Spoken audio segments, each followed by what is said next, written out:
अस्सलामुअलैकुम वरहमतुल्लाहि वबरकातुहू। नाज़रीन, खैर मकदम में आप लोगों का आज के शुमारे में। मैं हूं आपका मेज़बान तौसीफ बशीर। क्योंकि आप लोगों ने मेरा पोस्ट देखा ही होगा कि आज हम स्टार्ट करने वाले हैं लाइव क्लासेस। जो भी हमारे एप्पल आर्चार्ड में आते हैं या एप्पल फार्मिंग में आते हैं, वो हम इंशाल्लाह डिस्कस करेंगे। क्योंकि मोस्ट ऑफ द जो हमारा यूथ है, उन्हीं का एक यही कहना है कि हम आपसे सीखना चाहते हैं।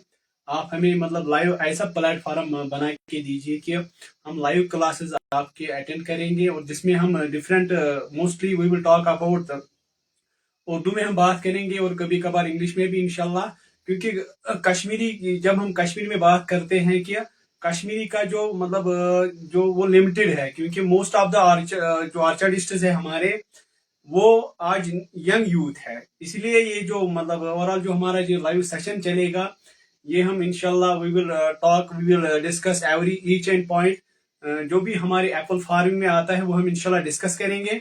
और मैं जो भी हमारे व्यूअर्स हैं उनसे ही गुजारिश है कि वो ये लाइव सेशन शेयर करें, और साथ में अपनी कॉपी और पेन रखें, ताकि हम वो पॉइंट्स जानेंगे आज इंशाल्लाह।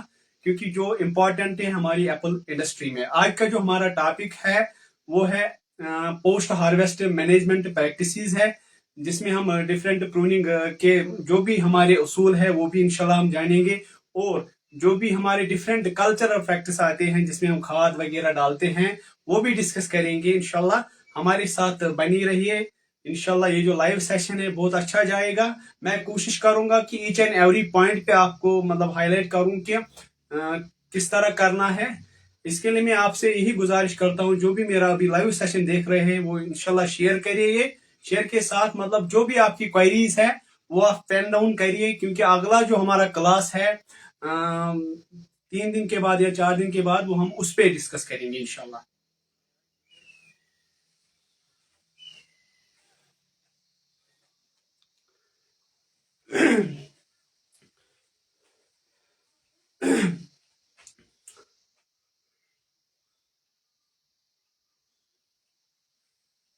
आज का जो हमारा टॉपिक है वो है post harvest practices. Let us see कि ये जो पोस्ट हार्वेस्ट प्रैक्टिसेस होती है हमारी आर्चार्ड में, पोस्ट हार्वेस्ट प्रैक्टिसेस।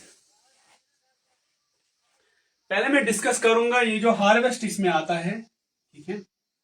यानी जब भी हम एप्पल पिकिंग करते हैं, एप्पल पिकिंग, जब भी हम सेब उतारते हैं, सेब उतारने के बाद हमें अपने बागात में कौन सी प्रैक्टिसेस करनी है, कौन से ऐसे इकदाम उठाने हैं, ताकि जो हमारी जो नेक्स्ट ईयर है, अगला आने वाला कल जो है हमारे लिए वो अच्छा रहे। इसमें बहुत सारी चीजें आती हैं, पहले हम डिस्कस करेंगे। क्योंकि जब भी हम पोस्ट हार्वेस्ट मैनेजमेंट या पोस्ट हार्वेस्ट प्रैक्टिस की बात करते हैं, पहले हमें इसमें आता है डिजीज मैनेजमेंट।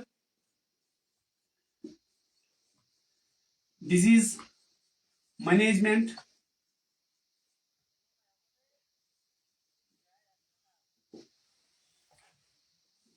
दूसरा आता है कैनोपी मैनेजमेंट,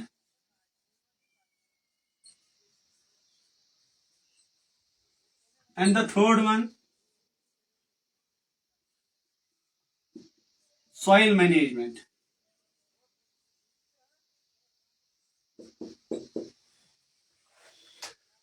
जब भी हम पोस्ट हार्वेस्ट मैनेजमेंट की बात करते हैं, पोस्ट हार्वेस्ट मैनेजमेंट में पहले मैं 3 टॉपिक जो हमारे रहेंगे इसमें: disease management, canopy management, soil management. अगर मैं कैनोपी को थोड़ा सा इलाबरेट करूं यहाँ पे, जिसमें हमें आता है प्रूनिंग, मोस्टली प्रूनिंग आती है इसमें। जो भी हम शाख तराशी करते हैं यही आता है इसमें। डिजीज मैनेजमेंट में जब हम जाते हैं, डिजीज मैनेजमेंट में पहला जो हमारा यही रहता है कि हमें जो प्लांट होता है हमें उस पे झांकना है, हमें उसको देखना है कि कहीं पे इस पे लीफ माइनर का कोई इन्फेस्टेशन मत है। लीफ माइनर देखना देखना है हमें। उसके बाद संजोस स्केल, उसके बाद जो हमारा वूली एप्पल एफिड, ये हमें देखना पड़ता है। ये हमें आता है डिजीज में, और इसके साथ ही जब भी हम इंसेक्ट पेस्ट की बात करते हैं, इंसेक्ट पेस्ट, इंसेक्ट पेस्ट में हमें आएगा लीफ माइनर, संजोस्केल, वुली एप्पल एफेड, ठीक है। उसके बाद जब भी हम यहाँ पे बात करेंगे पैथोजन, यानी जो भी हमारी फंगल डिजीजेस होती हैं, ठीक है, उसमें आएगा पहला हमारा स्कैब, अल्टरनेरिया,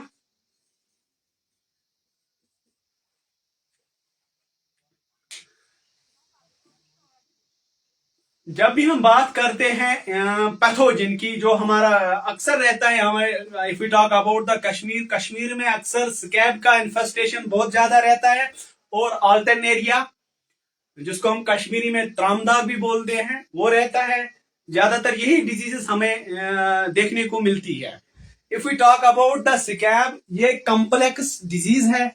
कॉम्प्लेक्स का मतलब क्या होता है? इसका जो स्पोर है उसकी वायबिलिटी बहुत ज्यादा होती है, ठीक है। वायबिलिटी का मतलब होता है ये ज्यादा देर तक जिंदा रहता है, जिसकी वजह से इसकी डिफरेंट टाइप्स ऑफ जनरेशन बन जाती हैं। If we talk about the, जो इसका विंटर इनोकुलम कहेंगे इसको, that is the सीडोथीशिया।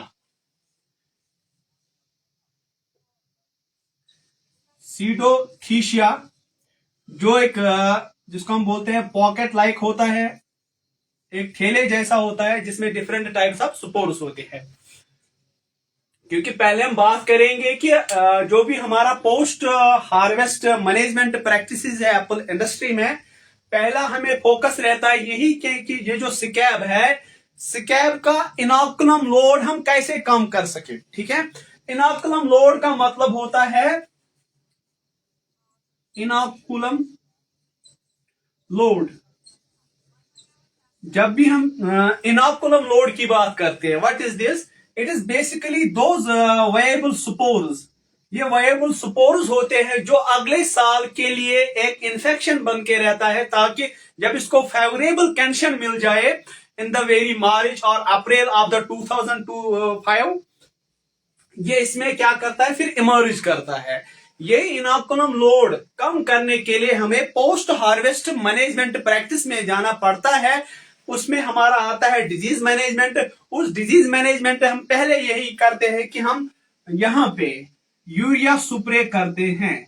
Urea spray, ये जो यूरिया होता है उसी का स्प्रे करते हैं। लेकिन इसमें बहुत सारा कंफ्यूजन है हमारे ऑर्चार्ड में, हमारे ऑर्चार्ड डिस्ट्रिक्ट में। जो भी हमारे ग्रोवर्स है उनमें ये मतलब बहुत ज्यादा कंफ्यूजन रहता है। ये जो यूरिया स्प्रे है, what is the perfect time to spray this urea? What is the perfect time? कौन सा परफेक्ट टाइम है इसका करने का, और इसकी जो डोजेज है वो क्या रहती है?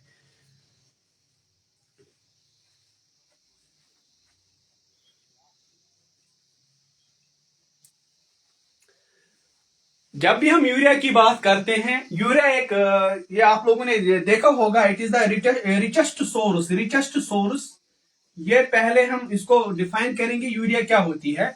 ये एक रिचेस्ट सोर्स होता है नाइट्रोजन का। अबाउट 46% ये नाइट्रोजन हमें प्रोवाइड करता है, ठीक है। लेकिन इसका को काम रहता है पोस्ट हार्वेस्ट में, ये एक्ट करता है एज ए टूल। ये एक्ट करता है as a tool to reduce inoculum load. ये रिड्यूस कराने में हमें मदद देता है। कौन सा, क्या रिड्यूस कराना है इसको? Inoculum load of fungal spores.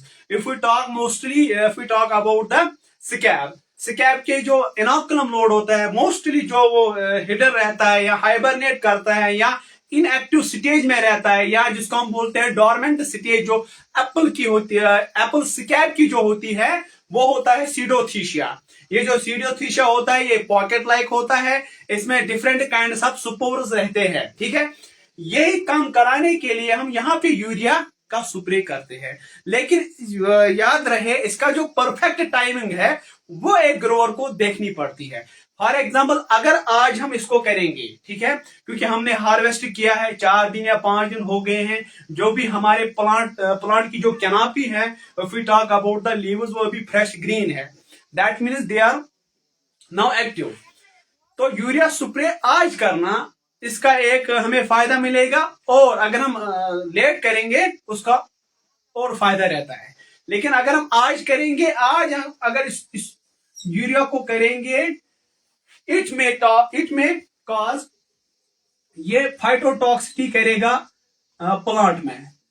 अगर हम इसको जिसको हम बोलते हैं 5% यूरिया स्प्रे, या 4% यूरिया स्प्रे, या 3% यूरिया स्प्रे, ठीक है, इस परसेंटेज से हम करेंगे, इट में कॉज फाइटोटॉक्सिटी। फाइटोटॉक्सिटी में क्या आएगा, पहले जो भी हमारे लीवर्स होते हैं उसके जो मार्जिन होते हैं, if it we can say also the margin और boundaries of the leaves that may show necrotics, ठीक है, वो नेक्रोसिस दिखाएगा, वो जो पत्ता होगा वो जल जाएगा, ठीक है। जब ये जल जाएगा, जब ये पत्ता जल जाएगा विद द यूरिया स्प्रे, इससे क्या हो सकता है, क्योंकि ये जो प्लांट का जो ये लीफ होता है, दिस इज कॉल्ड द, ये हर एक जानता है, it is called the kitchen. Kitchen का मतलब यही होता है टू प्रिपेयर द फूड।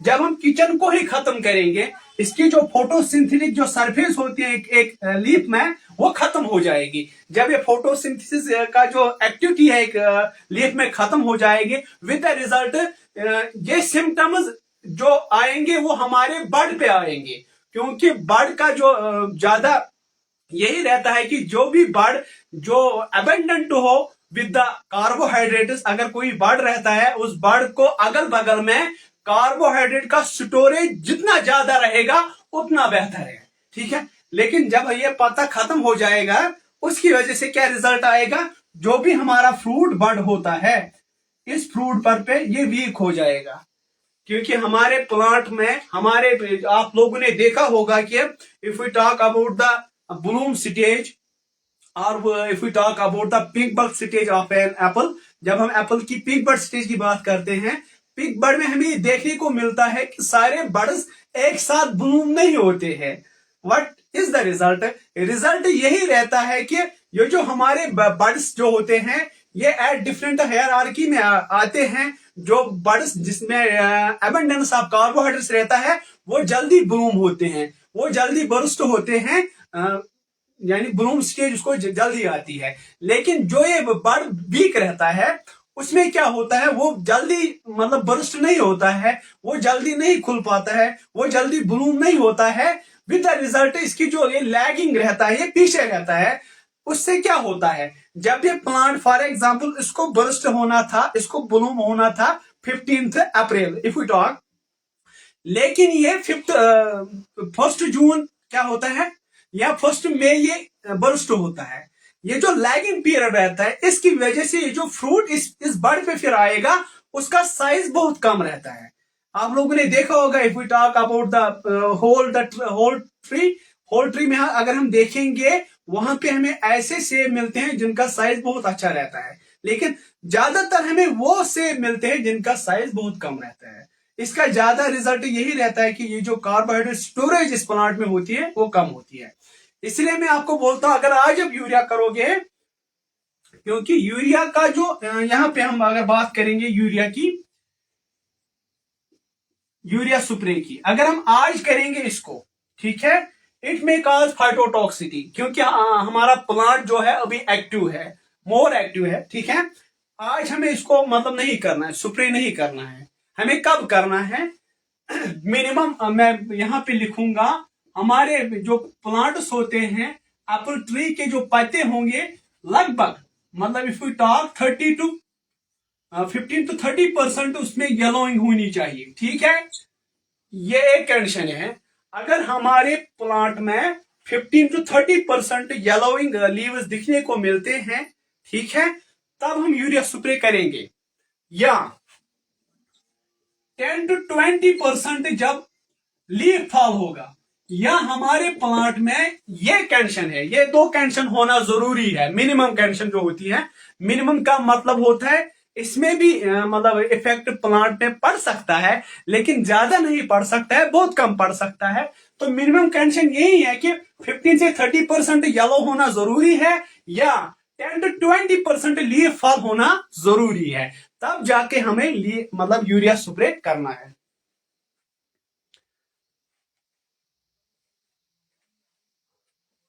मुझे पूरी उम्मीद है कि अब जो हमारे ग्रोअर्स है उनका कंफ्यूजन मतलब खत्म होगा। ठीक है, मिनिमम कंडीशन जो मैंने अभी बोली है कि यूरिया स्प्रे हमें कब करना है, हमें अपने एप्पल ऑर्चर्ड में जाना है, वहां क्या करना है, वहां अपने प्लांट को देखना है कि उसका जो लीफ पैटर्न है उसका मतलब लगभग 50 to 30% येलोइंग होना जरूरी है। ठीक है, अगर हम कश्मीरी में बोलेंगे लगभग गैस आसन तक 15 to 30% पन वथर लेदरेमित। ठीक, या गैस 10 to 20% तक पन वथर अकिस कुलिस पेमित आसन। ठीक है, अगर हम यहाँ पे हम नटशल में बताएंगे, अगर हमारे लीव्स अगर हमारे प्लांट में फॉर एग्जांपल 100 पत्ते हैं, ठीक है, लगभग गैसे 30% तक पेन,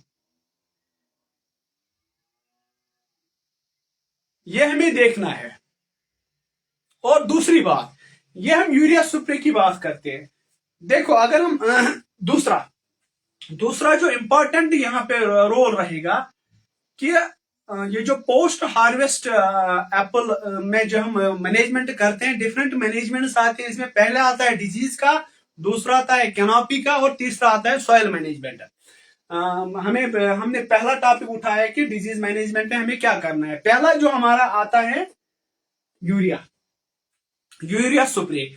इसका मैंने बताया कि मिनिमम क्या स्टेज होनी चाहिए हमारे एप्पल ऑर्चर्ड में। 15 to 30% येलोइंग ऑफ लीव्स और वी कैन से 10 to 20% लीफ फॉल होना जरूरी है, तब जाके हमें यूरिया स्प्रे देना है। ठीक है, अगर ये कंडीशन हमारे ऑर्चर्ड में प्रेजेंट नहीं है, ठीक है, तब हमें यूरिया अगर हम स्प्रे करेंगे वो हमारे लिए मतलब खतरनाक बन सकता है। हमारे एप्पल ऑर्चर्ड को वो मतलब जो मैंने अभी बोला फाइटोटॉक्सिटी हो सकती है, उसकी वजह से जो जो डिफरेंट मतलब सिम्टम्स आ सकते हैं हमारे फ्रूट बड पे।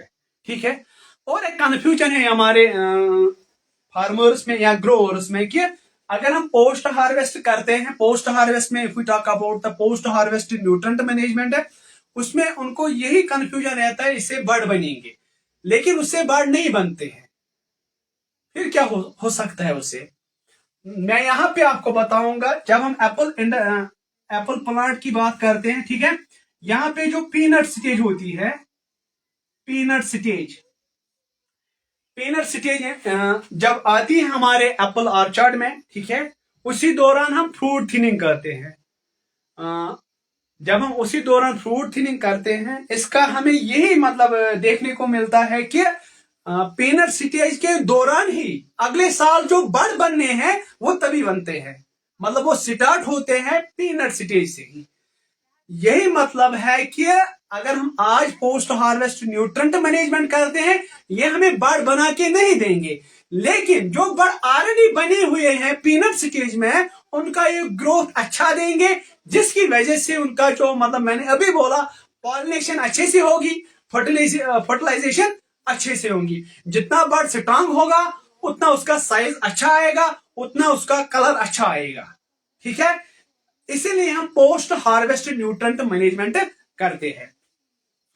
अब मुझे उम्मीद है आप लोगों को ये चीज मतलब समझ में आई होगी। अब हम बात करते हैं यहां पे लीफ माइनर संजो स्केल वूली एप्पल एफिड, क्योंकि ये चीज हमने अभी डिस्कस की है कि स्कैब का इनोकुलम कैसे हम कम कर सकते हैं। अब हम रोल पढ़ेंगे कि यूरिया क्या कर सकती है हमारे ऑर्चर्ड में। जब हम यूरिया स्प्रे करते हैं, यूरिया से क्या होता है।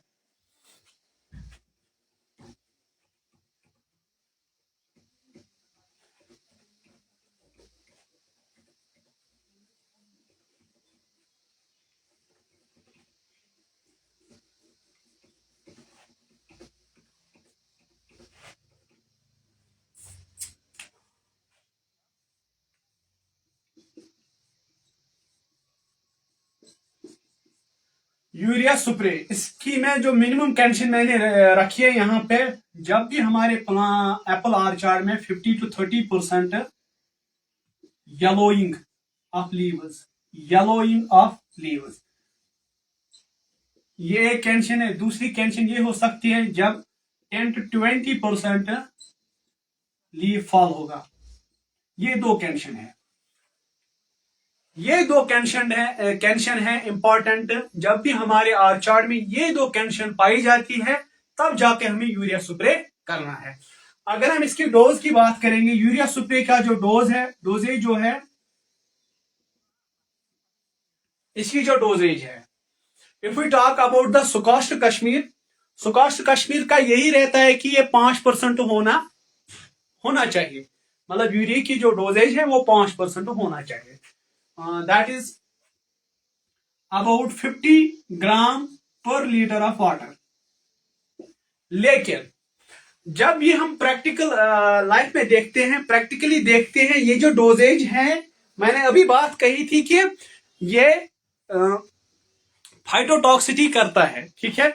इसीलिए हम इसको थोड़ा नीचा लाएंगे।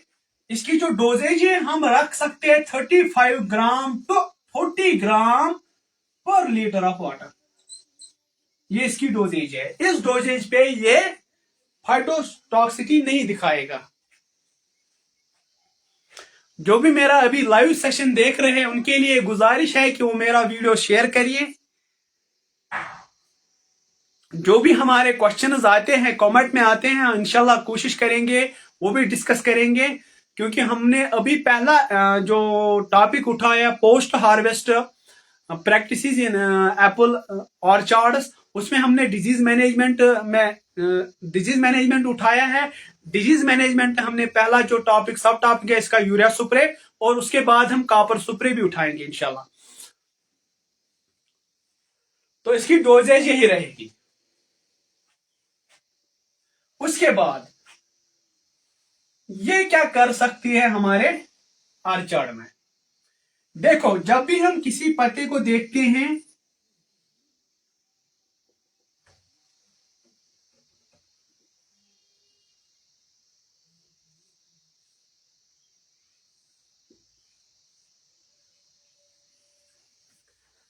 ये एक एप्पल ट्री का ये एक पत्ता है, एक लीफ है।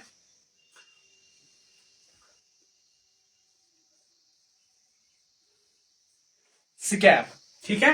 स्कैब का जो इनाकुलम रहता है वो ज्यादातर इसी पत्ते पे होता है।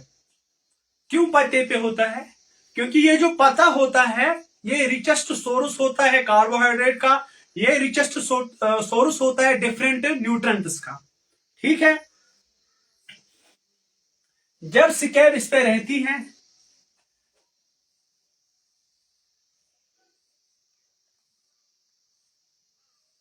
ये है यहां पे स्कैब का इनाकुलम, ठीक है। अब हम इसको करेंगे यूरिया स्प्रे। इससे क्या होता है, जो भी हमारा ऑर्गेनिक मैटर रहता है, ठीक है, if we talk about the soil chemistry, if we talk about the soil science, हमें वहां पे हमें यहां पे एक कंसेप्ट रहता है कि सीआर रेशो।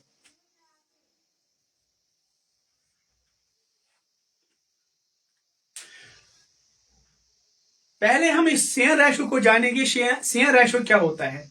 ये एक्चुअली होता है कि कितने कार्बन के मॉलिक्यूल्स हैं और कितने नाइट्रोजन के मॉलिक्यूल्स, मतलब अगर हम सिंपल लैंग्वेज में कहेंगे, एक पत्ते में कितने मौजूद हैं।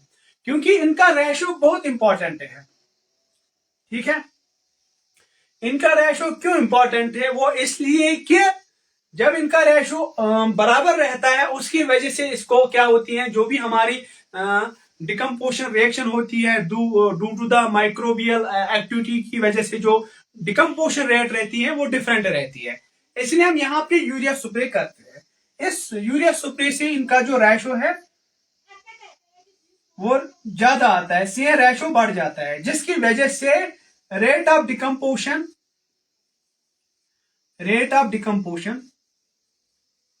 बढ़ जाती है। जब रेट ऑफ डिकम्पोशन बढ़ जाती है, उसकी वजह से क्या होगा, ये जो पत्ता यहां पे है, जो विद इन्फेक्शन ऑफ स्कैब, जो जिसका स्कैब का इन्फेक्शन है, ठीक है, इस पत्ते को अब डिग्रेड करने में बहुत कम टाइम लगेगा जब हम यूरिया स्प्रे करते हैं। यूरिया स्प्रे करने की वजह से ये जो सीआर रेशो ये बैलेंस रहता है, उसकी वजह से जो माइक्रोबियल एक्टिविटी रहती है इस पत्ते पे वो ज्यादा रहती है। जब माइक्रोबियल एक्टिविटी इस पे हो जाएगी, ये क्या ये हो जाएगा डिकम्पोज। डिकम्पोज होने के साथ साथ इस पे जो ये इनोकुलम लोड है फंगस का वो भी डिकम्पोज हो जाएगा, यानी खत्म हो जाएगा। ठीक है, जब वो खत्म हो जाएगा जो अगले साल, ठीक है, पत्तों की वजह से जो इन्फेक्शन हमारे बागात में फैल जाता है वो कम हो जाएगा। क्यों कम हो जाएगा? क्योंकि इसका जो इन्फेक्शन है वो हमने डिकम्पोज कराया विद द यूरिया स्प्रे की वजह से उसका जो डिकम्पोजन रेट है वो ज्यादा रहती है। जब वो ज्यादा रहती है इसी के साथ ये पत्ता भी खत्म होता है। इसलिए हम बार बार यही कहते हैं कि जब आप मतलब सैनिटेशन सैनिटेशन रखते हो अपने बागात में, सैनिटेशन का मतलब है साफ सुथरा रखते हो।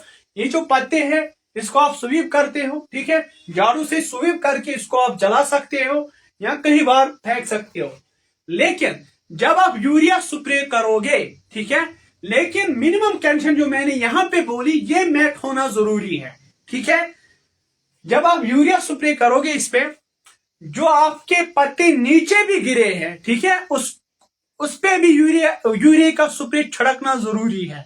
जो जो कैनापी नीचे है, नीचे कैनापी या ग्राउंड पे भी जो भी पत्ते गिरे हैं उनको भी स्प्रे करना जरूरी है। यूरिया का स्प्रे उन पे भी जाएगा और प्लांट पे भी जाएगा। ठीक है, उसकी वजह से जो डिकम्पोजिशन रेट वो बढ़ जाती है, with the result inoculum rate जो उसकी वजह से नीचे आ जाता है। पहला यही है। ठीक है, उसके बाद और एक टॉपिक इसमें आता है कि जिसको हम कैनोपी मैनेजमेंट बोलते हैं। कैनोपी मैनेजमेंट में पहला जो इंपॉर्टेंट पैरामीटर है that is pruning, winter pruning. अब हम उसी विंटर प्रूनिंग की बात करेंगे कि विंटर प्रूनिंग पे हमें, लेकिन एक और टॉपिक इस पे आएगा, पहले हम बात करेंगे कॉपर की। ठीक है, कॉपर स्प्रे की।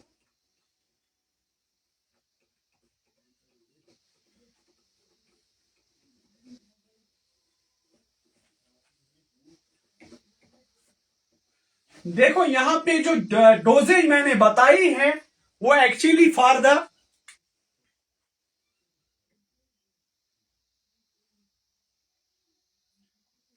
Traditional ऑर्चार्ड्स।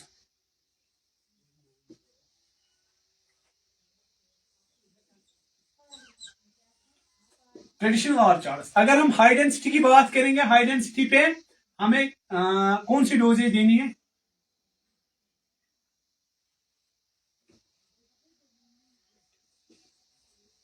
Ultra high density plantation या सेमी हाई डेंसिटी प्लांटेशन जो है उस पे हम जाएंगे 30%। ठीक है, 30 ग्राम पर लीटर ऑफ वाटर या 25 ग्राम पर लीटर ऑफ वाटर, ये डोजेस हम वहां पे रखेंगे। इसके साथ हम करेंगे और एक टॉपिक जो इसमें रहता है कॉपर स्प्रे।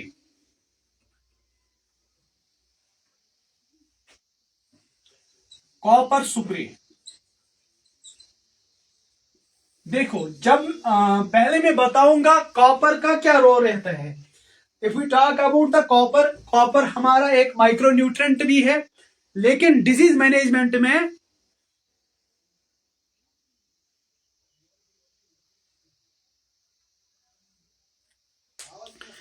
फिरदौस अहमद का क्वेश्चन है 50 ग्राम्स पर लीटर ऑफ 5 ग्राम्स।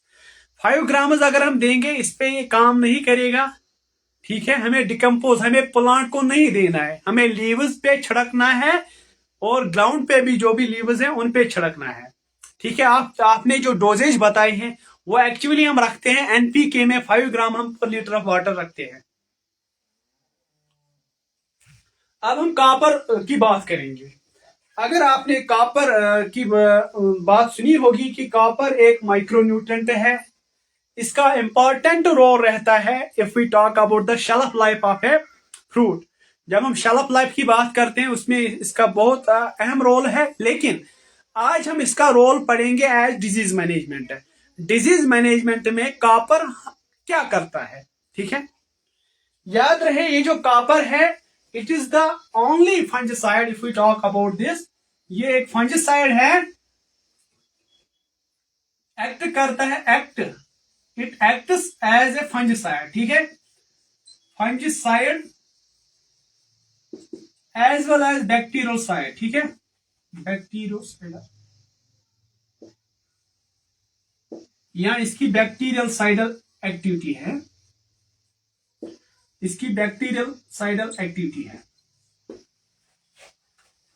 देखो ये जो कॉपर है, कॉपर एक इंपॉर्टेंट टूल है, डिजीज को मैनेज करने में बहुत मदद देता है। पहले ये फंजिसाइड एक्टिविटी भी देता है और बैक्टीरियल साइड भी एक्टिविटी देता है, दोनों एक्टिविटी ये प्रेफर करता है। What it does if we talk about this copper, क्योंकि जब भी हम किसी भी ऑर्गेनिज्म की बात करते हैं, हर एक ऑर्गेनिज्म जो होता है वो डिवीजन करता है, मतलब वो नंबर ऑफ सेल्स बढ़ाता है, वो सेल्यूलर डिवीजन भी करता है, यहाँ जिसको हम बोलते हैं मियासिस भी करता है और माइटोसिस भी करता है, ठीक है, ताकि उनकी जो सेल्स है वो ज्यादा हो जाए, ठीक है, यानी सेल डिवीजन करता है। लेकिन कॉपर एक इंपॉर्टेंट इंटरवेंशन करता है इनके सेल डिवीजन में। कॉपर स्टॉप करता है इनका सेल डिवीजन, चाहे वो बैक्टीरियल सेल हो, चाहे वो फंजिसाइडल फंगस का सेल हो, ठीक है, फंगल सेल हो या बैक्टीरिया सेल हो, दोनों सेल्स का जो डिवीजन है उनको स्टॉप कराने में कॉपर एक इंपॉर्टेंट टूल एक्ट करता है, ठीक है। ये सेल डिवीजन रुकाता है, ये सेल डिवीजन को इंटरप्ट करता है, सेल डिवीजन, चाहे वो बैक्टीरियल सेल का हो चाहे वो फंगल सेल का हो, दोनों जो किस्म के जो सेल्स हैं उनका जो सेल डिवीजन है उसको ये स्टॉप करता है, कॉपर स्टॉप करता है, ठीक है। इसीलिए आप लोगों ने देखा होगा, if you talk about the fire blight of Apple, fire blight आप लोगों ने देखा होगा, ज्यादातर वो हमें हाई डेंसिटीज में पाया जाता है, क्योंकि उसमें जब हम देखते हैं कि रेड पैचेस और वीकेंड से जो मतलब बर्न्ट पैचेस दिखने को मिलती हैं, जो भी है उसका सेंट्रल लीडर होता है उसमें वो रेड पैचेस मिलते हैं, वो एक बैक्टीरियल मतलब इन्फेक्शन है जिसको हम फायर ब्लाइट ऑफ एप्पल बोलते हैं। उसको कम करने में, उसको खत्म करने में कॉपर एक इंपॉर्टेंट टूल रहता है, ठीक है। अगर हाई डेंसिटीज में हमें ये फायर ब्लाइट देखने को मिलता है, हमें चाहिए हमें इस कॉपर को सॉइल ड्रेंचिंग करना है, ठीक है, 2 ग्राम या 2 ml के मकदार से या डोजेज की जानिब से हमें ये डालना पड़ेगा per litre of water soil drenching में, ये इंपॉर्टेंट रहता है, चाहे if we talk about the fire blight of the apple, if we talk about the root rot of the apple, ठीक है, उनमें ये बहुत मदद देता है। ये मैंने पहले ही बोला इसका ड्यूअल एक्शन है, चाहे वो फंगल सेल हो चाहे वो मतलब बैक्टीरियल सेल हो, दोनों सेल्स को डिवीजन नहीं करने देता है ये कॉपर, ठीक है। अब इसका टाइमिंग क्या है, अब इसकी टाइमिंग यही है कि टाइमिंग कब करनी है, बेस्ट जो इसका रहता है ये पोस्ट हार्वेस्ट के बाद, मतलब जब हम प्रूनिंग करते हैं, कटाई के बाद इसको करना मतलब अच्छा रहता है, क्योंकि जो भी डिफरेंट वाउंड्स लगते हैं प्रूनिंग की तरफ से, जब हम प्रूनिंग करते हैं उसमें हमने बड़ी शाखें भी काटनी होती है, छोटी शाखें भी काटनी होती है, उनका जो मतलब जो वो जख्म है उसको बनाने में ये मतलब मदद देता है, ठीक है। इसी के साथ साथ जो भी हमारे कैंकर्स होते हैं, एंथ्रैक्नोज, वो जिसको हम कश्मीरी में बोलते हैं, वो ओलिव तेल जैसा उठता है हमारे प्लांट्स में, जिसको हम एंथ्रैक्नोज ऑफ एप्पल बोलते हैं, उसको भी कम कराने में कॉपर एक इंपॉर्टेंट टूल है, ठीक है। अब इसको बेहतर रहता है कि जब भी आप प्रूनिंग करोगे, प्रूनिंग के बाद आप ये कॉपर स्प्रे कर सकती हो, ठीक है, आफ्टर प्रूनिंग ये बेस्ट रहता है, मतलब इसमें जो प्लांट है उस प्लांट को पूरी तरह धोना है इस कॉपर से, ठीक है, क्योंकि मैं अगर आप लोगों ने मेरे वीडियोस देखे हैं, मैं अक्सर बोलता हूं कि मिस्ट स्प्रे करो, लेकिन जब कॉपर की बात आती है, कॉपर आप ऐसे करो कि आप पूरी तरह प्लांट को धो लो, ठीक है, उसको वॉश करो इस कॉपर स्प्रे से। ये एक दो चीजें जो मैंने यहाँ पे डिस्कस की है, एक है यूरिया स्प्रे, दूसरा है कॉपर स्प्रे, ठीक है, urea spray and copper spray, ये दो चीजें से ये हमारी फर्स्ट जिसको हम बोलते फर्स्ट इनकाउंटर जो है स्कैब के लिए रहता है। फर्स्ट इनकाउंटर जो है अल्टरनेरिया के लिए रहता है। जो भी हमारे डिजीजेस हैं, पहला जो हमारा इनकाउंटर जो रहता है फंजिसाइड्स का, वो यूरिया सुप्रे और कॉपर सुप्रे।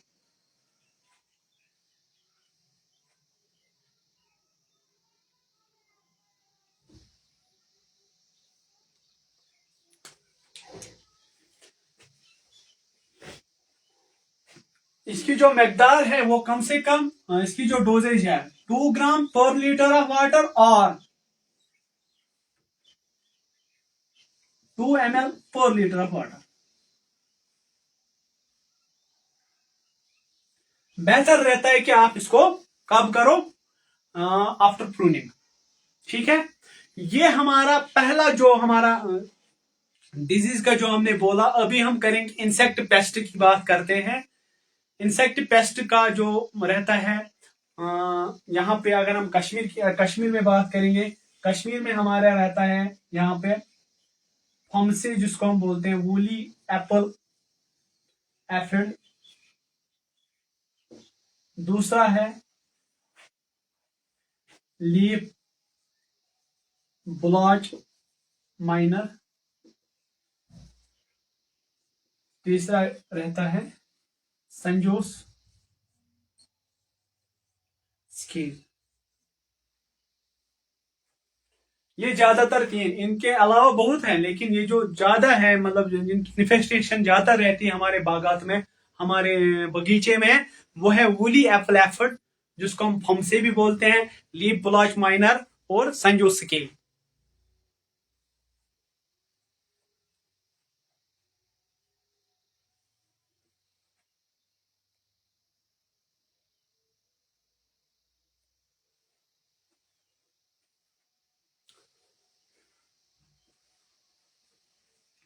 देखो वूली एप्पल एफिड के लिए हम अक्सर करते हैं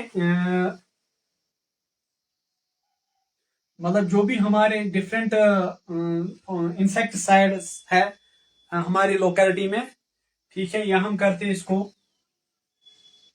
क्वाइनोल्फास भी करते थे फास या क्लोरोपाइरिफास।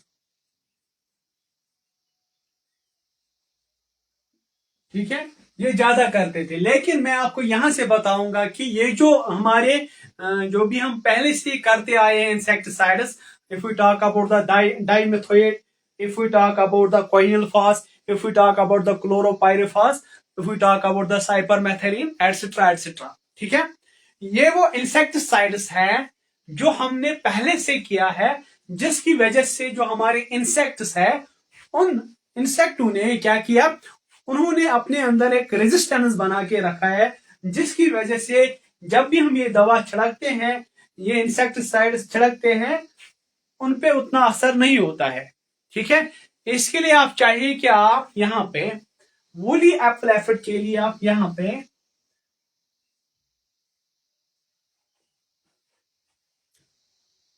थियोमिथॉक्सिम करिए। यथ वन मश दवा आप ये कर सकते हो, इसकी वजह से इन पे बहुत कंट्रोल रहेगा। मतलब होप कि दूसरे साल आपको ये वूली एप्पल एफिड जिसको हम कश्मीरी में फम से बोलते हैं, ये देखने को नहीं मिलेगा। और लीफ ब्लॉच माइनर का भी हम अगर हम देखेंगे इम्पैक्ट है बहुत सारा। If you talk about the Shopian district में एक इलाका अब ज्यादा मुतासिर है, लेकिन लगभग 30 to 40% हमने इसको कंट्रोल किया है। उनको चाहिए वो भी यही कर सकते हैं। यहाँ डिफरेंट साल्ट जो रहते हैं, ट्रिपल साल्ट अच्छा रहता है लीफ ब्लॉच माइनर के लिए। इसके साथ साथ आपको वो मतलब खुद ही साफ करना है। हम हमें वो ब्रिक्स का जो ब्रश रहता है, ठीक है, मोस्टली वो स्टील का बना हुआ होता है, वो हम स्टेम पे इस्तेमाल करते हैं, क्योंकि जब भी हम लीफ ब्लॉच को माइनर को देखते हैं, ये अक्सर उन्हीं क्रिप्स वगैरह में रहता है, यहाँ पे रहता है। जो भी यहाँ पे फोल्डिंग्स होती है हमारे एप्पल ट्री में, उन पे रहता है। आप उसको साफ करिए, ठीक है, विद द स्टील ब्रश। उसकी वजह से आप लगभग 20 to 30% आप इसको कंट्रोल कर पाओगे। ठीक है, या आप उस पे मतलब पोस्ट हार्वेस्ट स्प्रे भी कर सकते हो उसमें। उसके साथ संजो स्केल का जो मतलब ज्यादा इन्फेस्टेशन रहता है जब भी हमारा ड्राई सीजन रहता है, ड्रॉट रहता है, उसमें हमें संजो स्केल देखने को मिलता है। संजो स्केल के लिए हम मतलब अक्सर इस्तेमाल करते हैं डाइमिथेट, वो भी हम इस्तेमाल करेंगे। उसकी वजह से जो संजो स्केल है वो साफ हो जाएगा।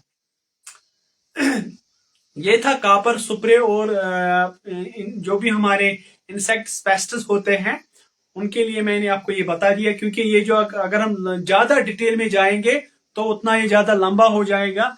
मैं कोशिश करता हूँ जो भी इसमें मतलब मेन चीज रहती है हमारी पोस्ट हार्वेस्ट मैनेजमेंट में, जो भी हमारी प्रैक्टिसेस है मैं यहाँ पे वो डिस्कस कर रहा हूँ। ज्यादा इसको मैं नहीं खींचूं, ठीक है, ज्यादा इलाबरेट नहीं करूं, बेहतर रहेगा। क्योंकि हमने बहुत सारे मतलब टॉपिक इसमें हमने इलाबरेट करने हैं। उसके साथ ये दो चीजें हमने, एक चीज हमने खत्म की है, ठीक है, डिजीज का जो रहता है वो हमने खत्म किया है।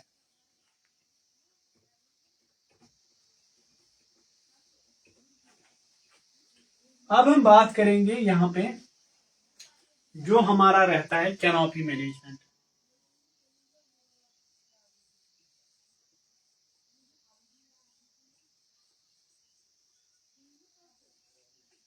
कैनोपी मैनेजमेंट हम पहले डिस्कस करेंगे प्रूनिंग, ठीक है, जिसको हम बोलते हैं विंटर प्रूनिंग।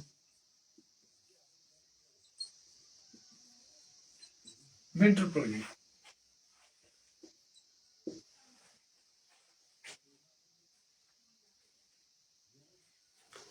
पहले हम जानेंगे कि विंटर प्रूनिंग का सबसे जो मेन चीज होती है, प्रिंसिपल्स होती है, वो क्या है।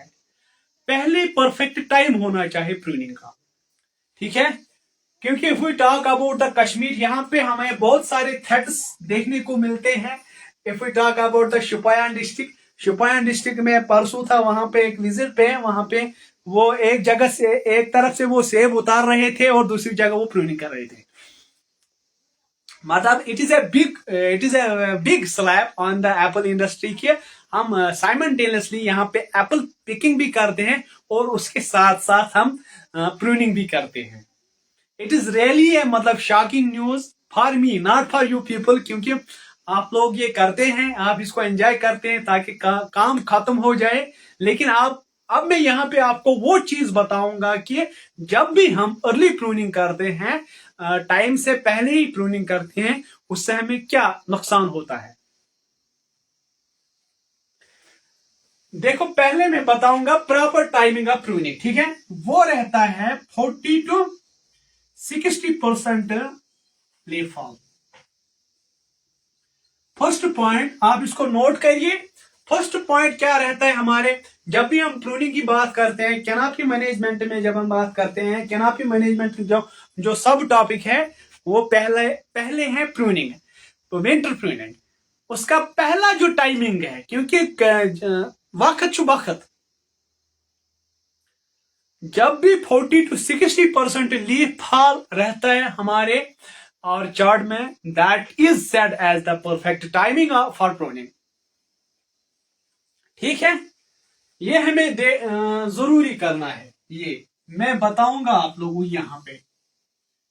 क्योंकि अल्लाह ताला ने जो भी चीज, जो भी लाइफ प्रोसेस रखी है यहाँ पे, उसके नीचे एक पस मंजर होता है, एक रीजन होता है, एक रीजनेबल रीजन जिसको हम बोलते हैं, वो रहता है।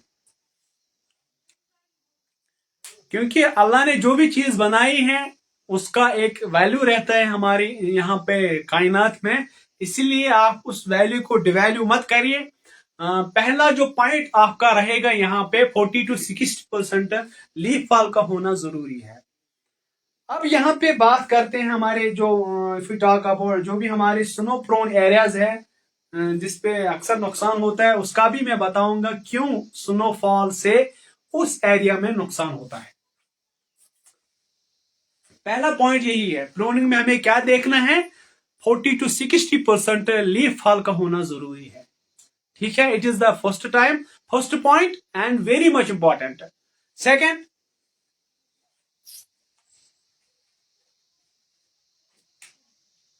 यहां पे मैं बताऊंगा। ये नेचुरल प्रोसेस में अभी मैंने आप लोगों को बोला कि हर एक प्रोसेस हमारे लिए इंपॉर्टेंट होती है। ये प्लांट है, ये लीफ है, ठीक है। यहां मैंने आपको पहले ही बताया कि ये जो लीफ है, it is called the kitchen house of the plant. ये किचन रहता है, ठीक है। इसका येलोइंग होना जरूरी है, ठीक है।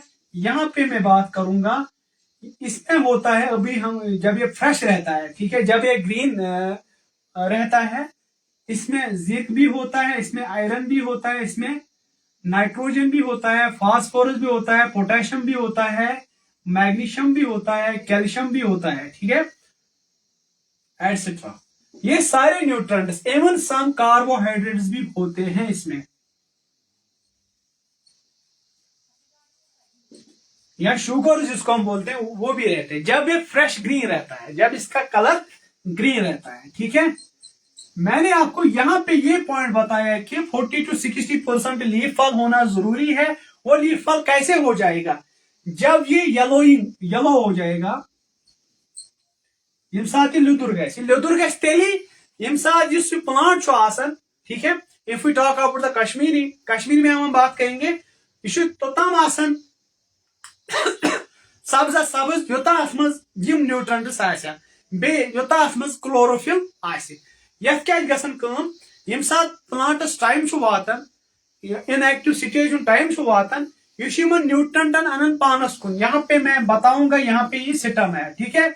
ये इनको फॉरवर्ड करता है, या अगर हम बात करेंगे बैकवर्ड करता है, ये सिस्टम में इनको लाता है। जब ये सिस्टम में लाएगा, ये जिंक वगैरह सारे जो न्यूट्रंट्स होते हैं इसमें, उसकी वजह से ये जो प्लांट है इसका वैल्यू कम हो जाएगा। जब ये वैल्यू उसका कम हो जाएगा, ये येलो हो जाएगा, ये लेदरे तम साथ लेदरो, तमें मतलब गो अमे पन पत्र मकले, यह प्लांट जरूरत क्या, इसका लीफ फॉल होता है। इसीलिए ये नेचुरल प्रोसेस होना जरूरी है, ठीक है। येलोइंग होना जरूरी है। जब तक येलोइंग नहीं हो जाएगी, तब तक हम अपने प्लांट को या अपने बगीचा को प्रूनिंग या शाख तराश नहीं कर सकते हैं, ठीक है। इसके लिए मतलब येलोइंग होना जरूरी है। जब ये येलो हो जाएगा, जो भी इसमें न्यूट्रिएंट्स एक्स्ट्रा होते हैं इस लीफ में, वो प्लांट अपने अंदर लेता है, स्टेम में उनको स्टोर करता है, या रूट्स में उनको स्टोर करता है। तब जाके जो लीफ होता है ये येलो होता है, फिर गिरने लगता है, ठीक है। इसलिए येलोइंग होना जरूरी है। जब तक येलोइंग नहीं हो जाएंगी, तब तक हम अपने प्लांट में, अपने बगीचे में प्रूनिंग नहीं कर सकते, ठीक है। देखो, अगर हम यहाँ पे हम प्रूनिंग करेंगे, ठीक है, ये अभी मतलब येलो नहीं हुआ है। शुपियन की मैं बात करूंगा, शुपियन के इलाके में मैं बात करूंगा, ठीक है। यहाँ पे शुपायन की मैं बात करूंगा। शुपायन में मतलब प्रूनिंग मतलब वहां पे स्टार्ट हो गई है, ठीक है, वेरी अर्ली वो स्टार्ट हो गई है।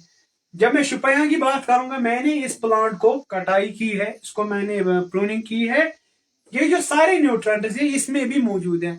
मैंने यहां से इसको काटा, ये नीचे आ गया। उसकी वजह से जो प्लांट होता है इसमें एक सिपत बढ़ जाता है, that is called alternate bearing. Alternate bearing yes one कशर पे कुल रटन वर सक वर हुर्रावनस मज कटाई। अगर अर्ली प्रूनिंग कर तथ मज मदद दिवान, मतलब अल्टरनेट बेरिंग को ये क्या करता है, एनहेंस करता है। If we do the early pruning, due to which the alternate bearing gets enhanced, ठीक है। ये एनहेंस होता है अल्टरनेट बेरिंग गो। इसका मतलब होता है इससे हमें डायरेक्टली एक इम्पैक्ट आता है हमारे एप्पल इंडस्ट्री में, हमें फ्रूट फिर कम निकलता है। इसलिए आपको मतलब वेट करना पड़ेगा। अगर आप 40 to 60% वेट नहीं करते हो लीफ गिराने में, लेकिन कम से कम मिनिमम जो इसकी स्टेज है लगभग 50 to 30% होना जरूरी है। अगर ये कंडीशन आप मेट नहीं करोगे, तो इस कंडीशन को मेट करिए आप 50-30% जब आपका लीफ फॉल आ जाएगा तब जाके आप प्रूनिंग करो। ये पहला आपका मतलब पहला मोटिव है प्रूनिंग में। दूसरा,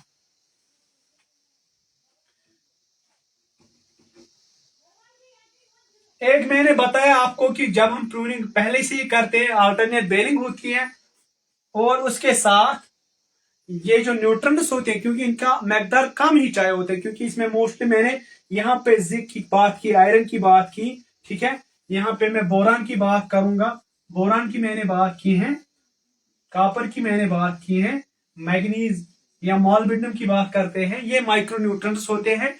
माइक्रो न्यूट्रंट्स की मकदार बहुत कम होती है, लेकिन इनकी जो मतलब मकदार कम है, इनके सिम्टम्स जल्दी देखने को मिलते हैं। इसीलिए जब आप पहले से ही प्रूनिंग करोगे, ये वाली न्यूट्रंट्स जो होती हैं ये आपके बगीचे में डेफिशिएंट हो जाएंगी।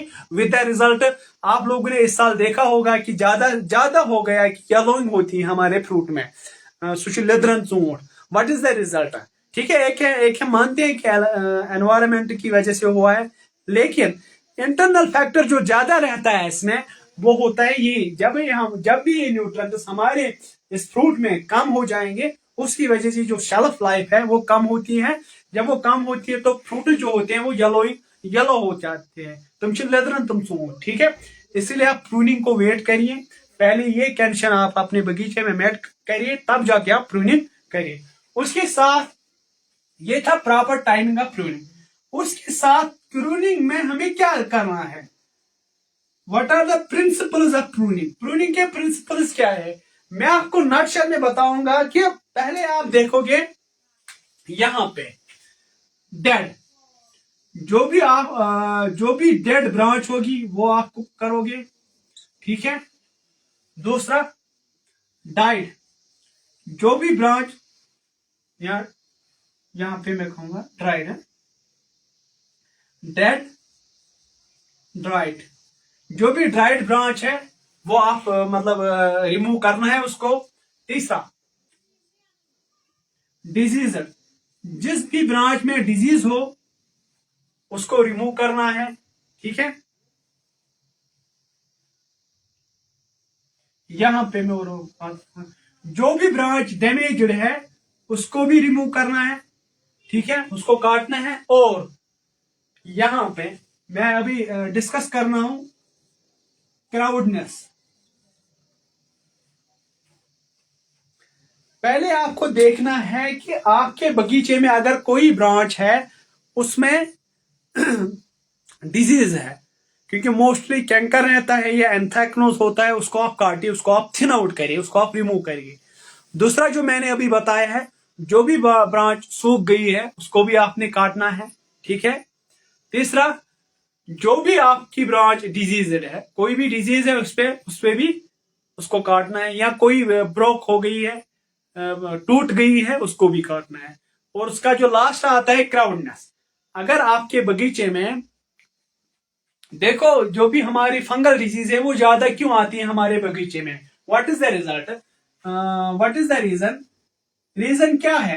अक्सर हमारे बगीचे में डिफरेंट काइंड्स ऑफ डिजीज आती हैं। मोस्टली एप्पल स्कैब की जब हम बात करते हैं, एप्पल स्कैब है, आल्टरनेरिया है, ये ज्यादा आती हैं। Woolly apple aphid, apple leaf blotch miner, ठीक है, डिफरेंट संजोसी के लिए ज्यादा आती है। What is the result, what is the reason? Reason behind इसका यही है, जो भी हमने कैनोपी अपने बगीचे में बनाई है वो डेंस टाइप बनाई है, डेंस घनी कैनोपी हमने रखी है, ठीक है, डेंस।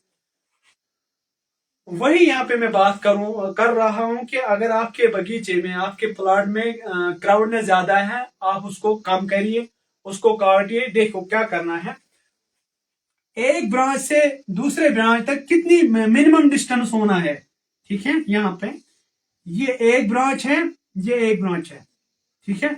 मिनिमम जो डिस्टेंस है इनके दरमियान क्या होनी चाहिए, लगभग 1 फीट होना चाहिए। लगभग आसन अकि लाइन पे बेस लाइन तम गैप आसन। अगर सिटमच करो कत, सेंट्रल लीडरच करो कत या लीडरच करो कत, कम से कम गैप आसन 1 फुट मिनिमम वन में, ठीक है। ज्यादा खुद ज्यादा 1.5 फुट। मतलब अगर कुछ कुलिस मैं ट्रेडिशनल की बात कर रहा हूँ, हाई डेंसिटी की बात नहीं कर रहा हूं यहाँ पे। मैं अभी बात कर रहा हूँ ट्रेडिशनल ऑर्चार्ड की, ठीक है। ये कोई प्लांट है, इसकी ब्रांच यहाँ पे है, ठीक है। जो दूसरी ब्रांच आएगी इस पे यहाँ पे, उसके दरमियान कम से कम 1 फीट डिस्टेंस होना जरूरी है, ठीक है। Vertical as well as horizontal, ठीक है। Vertical as well as horizontal, हर एक तरफ से आपको देखना है, 1 फीट कम से कम गैप रखनी है, ठीक है। क्योंकि जब भी हमारे बगीचे में सनलाइट 60 to 70% पड़ता है, कम से कम हमारे बगीचे में 60 to 70% सनलाइट गिरनी चाहिए। मतलब एक प्लांट जो सिस्टम है वो रहता है, ठीक है, उस सिस्टम पे जो सनलाइट की जो इंटरसेप्शन है वो कम से कम 60 to 70% पड़नी चाहिए। ये जो कंडीशन है, ये आज अगर हम इस दौर में बात करेंगे, ये कंडीशन खाली आज यहाँ पे हाई डेंसिटी में मेट होती है, ठीक है। ये जो सनलाइट का जो इंटरप्रिटेशन है 60 to 70%, ये आज हाई डेंसिटी में देखने को मिलती है। दैट इज द रीजन कि जो भी हमारे हाई डेंसिटी ऑर्चार्ड है उनमें डिजीजेस कम रहती है, उनमें कलर अच्छा आता है, उसमें उनमें साइज अच्छा आता है। लेकिन अगर हम बात करेंगे हमारे ट्रेडिशनल ऑर्चार्ड की, हम बात करेंगे जो भी हमारे रिवायती बागात हैं, उन बागात में सिर्फ 40% सनलाइट इंटरसेप्शन है। ये प्रैक्टिकल बेस पे हमने देखा है। ये मैंने प्रैक्टिकल बेस पे देखा है कि if we talk about the traditional orchards, उनमें खाली 40% सनलाइट इंटरसेप्शन होती है स्टेम पे, जिसकी वजह से हमारे बागात में फंगल अटैक्स ज्यादा रहते हैं। इंसेक्ट पेस्ट की जो इन्फेस्टेशन है वो ज्यादा रहती है। इसीलिए आप इसको थोड़ा मतलब हाई कीजिए। इसको अगर आप 40 ही रखते हो, even some orchards, if we talk about the Shopian district, Shopian district में अगर हम बात करेंगे, शुपायान डिस्ट्रिक्ट में जो हमारी एप्पल के जो बागात हैं उनमें खाली लगभग 30% सनलाइट इंटरसेप्शन रहती है। इसीलिए प्रूनिंग का जो असूल है, प्रूनिंग का जो प्रिंसिपल है, वो रहता है कि आप सनलाइट इंटरसेप्शन को बढ़ाइए। आप कम से कम 60 to 70% लाइए अपने बागात में, आपका जो डिजीज है वो कम आ जाएगा, आपका साइज भी अच्छा रहेगा, आपका कलर भी अच्छा आएगा। लेकिन ये बात हमारे ग्रोवर मानने के लिए तैयार नहीं है।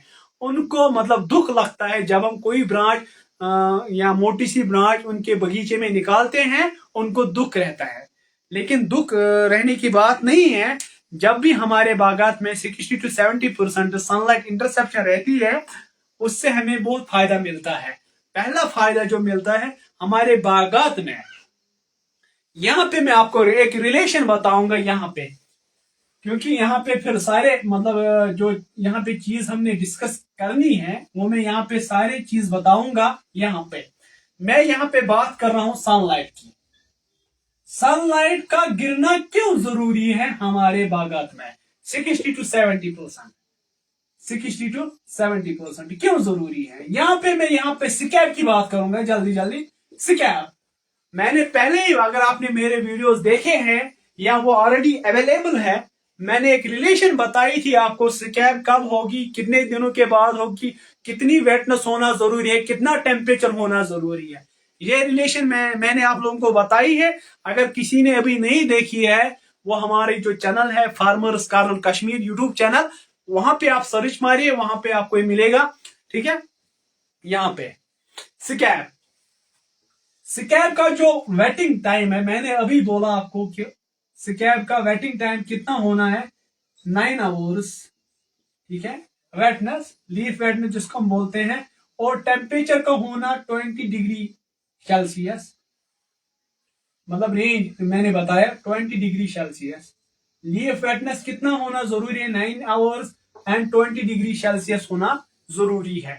मतलब यम साथ सैनिस बागस मन सोन पन वथर 9 घंटन ओदुर, पता 23 डिग्री ताप, ठीक है, 23 डिग्री गर्म, तो सैनिस बागस में चांसेस कि स्कैब ही है। लेकिन जब हम सनलाइट इंटरसेप्शन इंक्रीज करते हैं उसकी वजह से ये जो मतलब लीफ वेटनेस जो होती है ये कम हो जाती है, क्योंकि हमारा प्लांट मतलब तथ अगर 9 गंट लगे मतलब अदर गसनस मतलब अदर लगे 9 गंट, सोन बाग हकन 9 गंटन अलाव क्या, उस बाग में ज्यादा रहता है स्कैब का इन्फेस्टेशन। लेकिन जब हम सनलाइट को इंक्रीज करते हैं, सनलाइट इंटरसेप्शन को इंक्रीज करते हैं, ये कैल्शियम मैट ही नहीं होगी हमारे बाग में। ये कैल्शियम जब मैट ही नहीं होगी, विद द रिजल्ट हमारे बाग में स्कैब नहीं आ जाएगा, क्योंकि वेटनेस जो है वो जल्दी खत्म हो जाएगी। उसकी वजह से जो germination of the spores of the scab वो नहीं हो जाएगा, उसकी वजह से इन्फेक्शन खत्म होगा। इसीलिए यहाँ पे प्रूनिंग का रहता है कि आप सनलाइट इंटरसेप्शन को ज्यादा करें। ठीक है, मैंने आपको बताया है डिजीज्ड, डैमेज्ड, ड्राइड और क्राउडनेस, ये 4 प्रिंसिपल्स आप इसमें याद रखिए। प्रूनिंग में आपको क्या करना है, प्रूनिंग में आपको ड्राइड जो भी ब्रांच सूखी होगी उसको काटिए, डिजीज्ड जो भी ब्रांच कोई डिजीज लग गई है उसको भी काटिए, डैमेज्ड जो भी ब्रांच बर्फ की वजह से टूट गई है उसको भी काटिए आप, ठीक है। और क्राउडनेस, अगर आपके बगीचे में डेंस टाइप कैनोपी है, आप प्लीज एंड प्लीज उस कैनोपी को ओपन करिए, ओपन टाइप ऑफ कैनोपी। अगर आप मतलब 60 to 70% सनलाइट इंटरसेप्शन करोगे, मैं आपको पहले अल्लाह की यहाँ से गारंटी देता हूं कि फिर अपनी जो रिसर्च है, अपना जो एक्सपेरिमेंटल टूल है, उसके बिना पे मैं आपको यहाँ से गारंटी देता हूं आपके बगीचे में स्कैब का इन्फेक्शन बहुत कम आएगा, और दूसरा आल्टरनेरिया भी नहीं हो पाएगा आपके बाग में, और नेक्रोटिक लीफ ब्लाइट जो रहता है एनवायरमेंटल की वजह से वो भी नहीं आ जाएगा। इसलिए आप कैनोपी मैनेजमेंट में आपने पहले यही देखना है कि आपका जो प्लांट है, आपका जो बगीचा है, उसमें 40 to 60% लीफ फॉल होना जरूरी है। पहला पॉइंट यही रहेगा। दूसरा जो प्रूनिंग में रहेगा, आपने वो ब्रांच बाहर निकालनी है जो ड्राइड है, डैमेज्ड है, क्राउडेड है, और जो भी ब्रांच इनवर्ड है, मतलब जो भी कैनोपी के अंदर है, इनवर्ड जो भी आपके कैनोपी के इन्वर्टेड ब्रांचेस है, जो भी ब्रांच अंदर जानिब है वो भी आपको बाहर निकालना है। या और एक ब्रांच जो रहती है हमारे बगीचे में वो इंटर क्रॉस जो करती है। फॉर एग्जांपल, अगर यहाँ पे कोई ब्रांच है, इस ब्रांच पे कोई और ब्रांच चढ़ गई है, आप इस ब्रांच को निकालिए, ये भी आपको निकालना है। और इसके साथ साथ आपने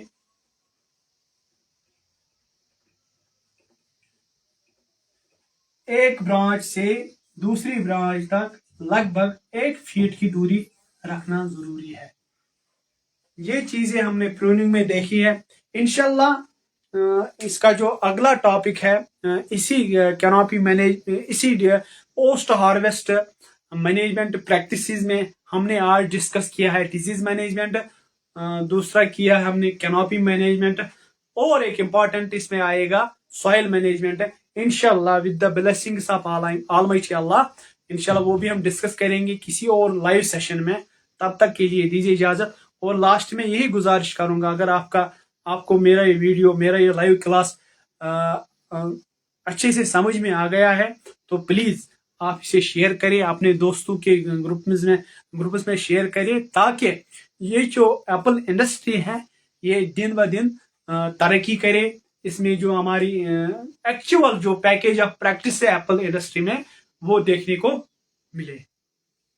अस्सलाम वालेकुम व रहमतुल्लाह।